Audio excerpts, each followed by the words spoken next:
Aguilera Cerny, el cual tuve suerte de conocerlo.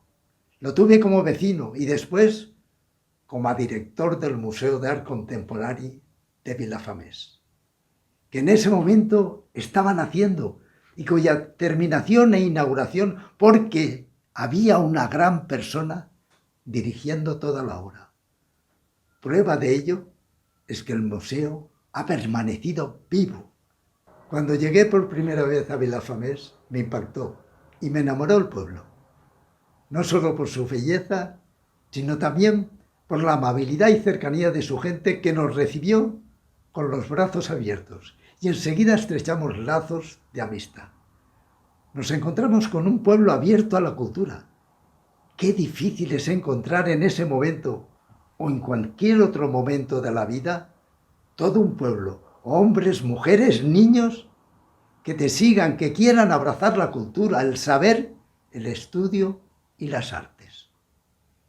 El movimiento era tan grande que solo podía ser dirigido por alguien tan preparado como era don Vicente Aguilera Cerny. A don Vicente lo recuerdo con mucho cariño, como alguien que desprendía amabilidad, compañerismo, y muchas veces tanto mi compañero Gabriel como yo le pedíamos consejos y siempre nos daba la mejor solución.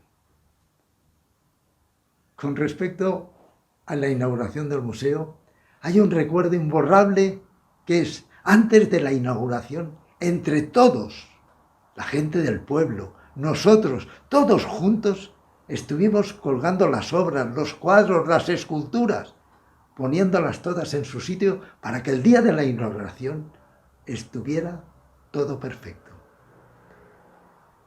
Si el museo ha permanecido hasta nuestros días, es porque hubo un pueblo que creyó en su momento en la cultura, en las artes y en las ciencias. Y que en su momento hubo una persona impresionante de la categoría de don Vicente Aguilera Cerny que lo supo llevar a buen puerto. Un record per a tu, Vicente, i per a tota la gent de bé de Vilafamés.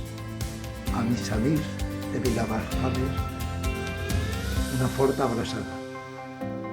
Moltes gràcies.